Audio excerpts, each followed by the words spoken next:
अपनी बात शुरू करने से पहले मैं फ्रांस की घटना पर कुछ शब्द कहना चाहती हूँ। कल रात पेरिस में जो आतंकवादी हमला हुआ है उस पर हम सब बहुत गहरा शोक व्यक्त करते हैं। हमारी संवेदनाएं फ्रांस की जनता के साथ है। मैं समझती हूँ, हम सब समझते हैं कि ये मानवता पर आक्रमण है और इसकी जितनी कड़ी निंदा की जाए वह कम है। किसी भी तरह के आतंकवाद के खिलाफ हमारी लड़ाई को जारी रखना ही होगा। Doctor Manmohan Singh ji, Rahul ji, A K. Antony जी, उपस्थित नेतागण और कार्यकर्तागण, भाइयों बहनों,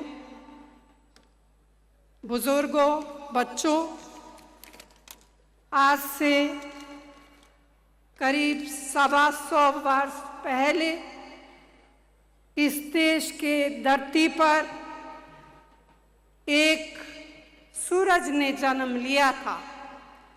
इस सूरज का नाम था जवाहरलाल नेहरू।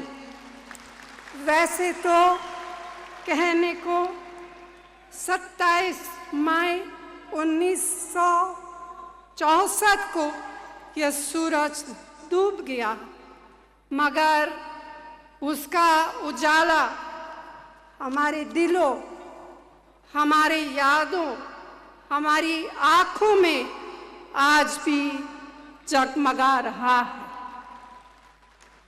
और जब कुछ लोग हमारे देश और समाज की राहों में अन्याय, कट्टरता, असहनशीलता, सांप्रदायिकता और अंधविश्वास फैलाने का षड्यंत्र करते हैं तो हमें और हमारे देश को वहीं उजाले सही रास्ते दिखाते हैं जो जवाहरलाल नेहरू ने अपने विचार, अपने काम और कर्म, अपनी ज़बान और कलम और अपनी देश सेवा से हमें मार्गदर्शन दिया।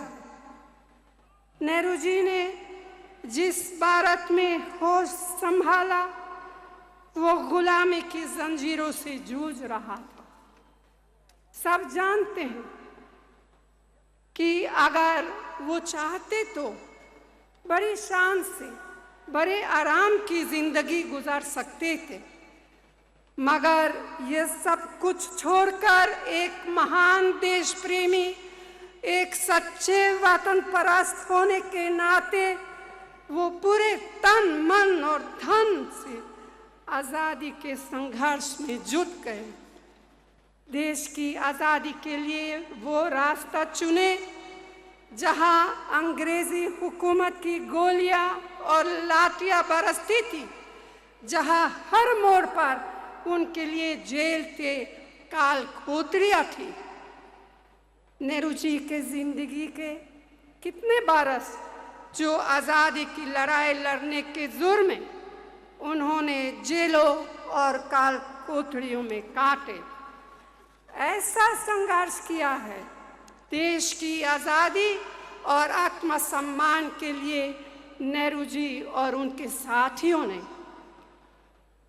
आज देखिए तो हैरत होती है कि जिस विचारधारा के मानने वाले दूसरों को देश प्रेमी या देशद्रोही का सर्टिफिकेट बांटने का ठेका लिए बैठे हैं, उस विचारधारा के लोग जब देश आज़ादी के लिए बलिदान मांग रहा था, न सिर्फ अपने घरों में छुपे बैठे थे बल्कि अंग्रेजी हुकूमत के गुणगान भी गा रहे थे।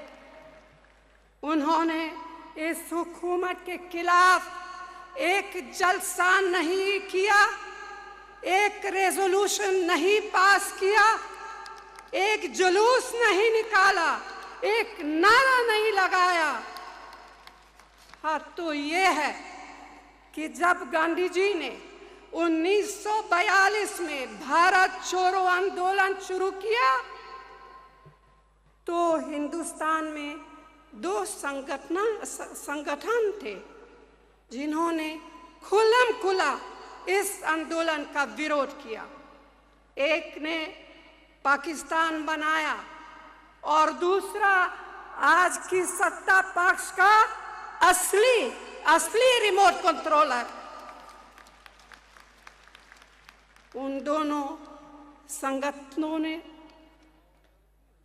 उस समय अपने सदस्यों को आदेश दिया कि वो इस आंदोलन को बहिष्कार करें। ये इतिहास है। आज की सरकार कितना भी इतिहास बदलना चाहे मगर वो इस इतिहास को नहीं बदल सकती।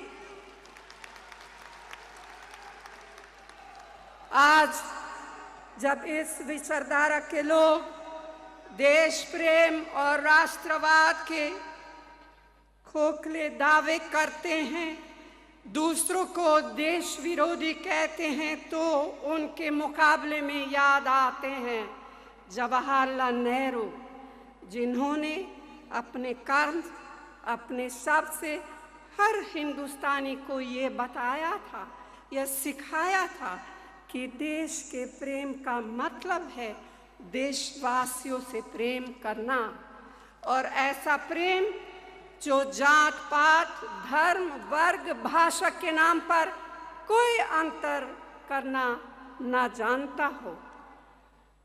मुझे ये कहने में कोई संकोच नहीं कि आज जो भी सेक्युलर मूल्यों का विरोध करता है वो सिर्फ नेहरू जी का नहीं बल्कि महात्मा गांधी, उनके तमाम साथियों और दूसरे महान नेताओं का भी विरोध कर रहा है। जब हम नेहरू जी की देशभक्ति और संविधान के निर्माण में उनके योगदान को याद करते हैं तो ये भी याद आता है कि हमारे संविधान का सबसे बड़ा आदर्श यानी लोकतंत्र क्या है। ये उन्होंने अपने व्यवहार, अपने कर्म से पूरी तरह समझाया। आजाद भारत के पहले प्रधानमंत्री होने के नाते उन्होंने लोकतंत्र के ओहदे को इस धरती में इस तरह बोया, इस तरह सींचा कि वो आज एक कना पेड़ बन चुका है जिसकी जड़ें इतनी गहरी है कि तानाशाही की कोई भी आंधी इस पेड़ को उखाड़ नहीं सकती।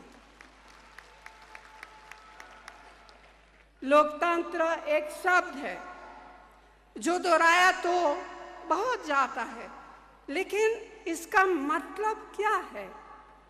लोकतंत्र का मतलब है जनता की राय का इज्जत।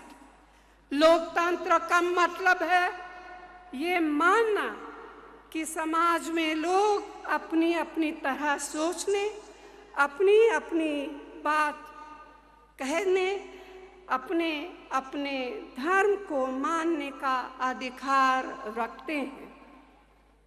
नेहरू जी की कार्यशैली की अगर देखिए तो समझ में आता है कि क्यों और किस तरह लोकतंत्र हर भारतवासी के जीवन का, विश्वास का और आदर्श का हिस्सा बन गया है।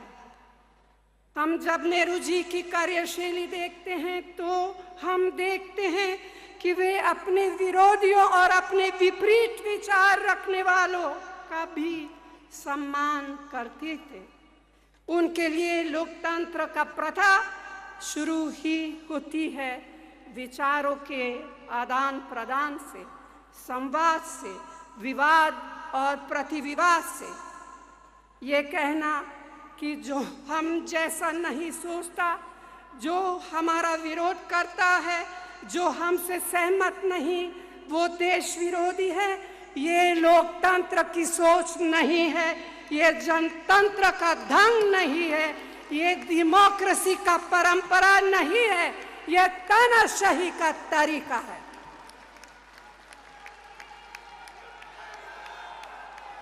इसके विपरीत आज के दौर की इस घुटन को का माहौल देखकर स्वाभाविक है कि हमें वो अच्छे दिन याद आते हैं जब इस देश के प्रधानमंत्री नेहरू जी थे, जब हर नागरिक अपने मन की बात कह सकता था, जब मन की बात सिर्फ किसी रेडियो प्रोग्राम का नाम नहीं था। आजकल कुछ लोग अपनी सांप्रदायिक योजनाओं पर दुनिया के सामने पर्दा डालने के लिए विकास की दफली बजाते रहते हैं, विकास का नाम मंत्र की तरह दोहराते रहते हैं। शायद वो नहीं जानते कि ऐसा हो नहीं सकता कि देश के विकास की बात हो और बात नेहरू जी तक ना पहुंचे, क्योंकि एक और सच्चाई ये है कि सबसे पहले आजाद भारत में विकास की नींव किसी और ने नहीं, जवाहरलाल नेहरू ने डाली। वो चाहे किसानों के लिए बांध और नहरें हो, या मजदूरों के लिए कारखाने और मिले, या तो फिर वैज्ञानिकों के लिए तमाम शोध संस्थान हो, या छात्रों के लिए दर्जनों शिक्षा संस्थाएं हो। ये विकास कब हुआ? नेहरू जी के दौर में हुआ। ये विकास किसके लिए हुआ? आम हिंदुस्तानी के लिए हुआ। नेहरू जी के लिए देश के विकास का मतलब था एक आम भारतीय का विकास। आज कुछ लोगों ने विकास के अर्थ बदल दिए। उनके लिए विकास का मतलब किसानों से जमीन छीन लेने का अधिकार, उनके लिए विकास का मतलब मजदूरों के हक को कम कर देने का अधिकार, उनका सबका साथ सबका विकास का मतलब है सिर्फ 2-4 पूंजीपतियों का विकास। जब हम इस दुर्दशा को देखते हैं तो हमारे लिए कोई हैरत नहीं कि हमें नेहरू जी के विकास सबके सही मायने याद आते हैं। नेहरू जी ने ना जाने कितनी संस्थाएं शुरू की थी, कला संस्थाएं, अकेडमीज, इतिहास या विज्ञान परिषदें। ये सब क्यों? मानवीय मूल्यों को बढ़ाने के लिए, वैज्ञानिक सोच का विस्तार करने के लिए, हमारी परंपराओं को जीवंत बनाए रखने के लिए। अगर आज इन संस्थाओं के साथ एक बड़ा मजाक हो रहा है। यही नहीं, आजकल कई प्रतिष्ठित लोग जिनको सरकार ने सम्मानित किया था, वो अपने पुरस्कार वापस कर रहे हैं। पता नहीं कितने लोग जानते हैं कि साहित्य अकादमी के पहले अध्यक्ष खुद प्रधानमंत्री जवाहरलाल नेहरू थे, और जब उन्होंने अपने पहले भाषण में कहा था कि साहित्य अकादमी का अध्यक्ष होने के नाते उनका पहला काम होगा इस अकादमी को प्रधानमंत्री से बचाना। यही नेहरू जी ने कहा। पर आज कौन बचाएगा अकादमियों को, कला और विज्ञान, ज्ञान और विज्ञान संस्थाओं को? सच तो ये है, वो सरकार उन महत्वपूर्ण संस्थाओं की सुरक्षा के बारे में क्या सोचेगी जो एक आम नागरिक को एक और हिंसा और दूसरी ओर महंगाई से सुरक्षा नहीं दे सकती। सत्ता दल के लोग जनता को ये तो बताते हैं कि अगर हिंदुस्तान में रहना है तो क्या खाओ क्या ना खाओ, मगर ये नहीं बताते हैं कि जो हिंदुस्तान में रहते हैं वो दाल भी खाए तो कैसे, जब दाल 200 रुपए से ऊपर हो गई है। भाइयों और बहनों, महात्मा गांधी से प्रेरणा लेते हुए नेहरू जी ने एक ऐसा भारत के लिए अपना पूरा जीवन समर्पित किया जहां खुशहाली होगी, एकता होगी, शांति होगी, अंधविश्वास के अंधेरे नहीं, विद्या और विज्ञान के उजाले होंगे। आज जब कुछ शक्तियां इस नजरिए के एक एक स्तंभ को तोड़ने में लगी है, तो नेहरू जी के इस जन्म दिवस पर हम संकल्प लें कि हम गांधी जी और नेहरू जी की विरासत को न बिखरने देंगे, न बर्बाद होने देंगे।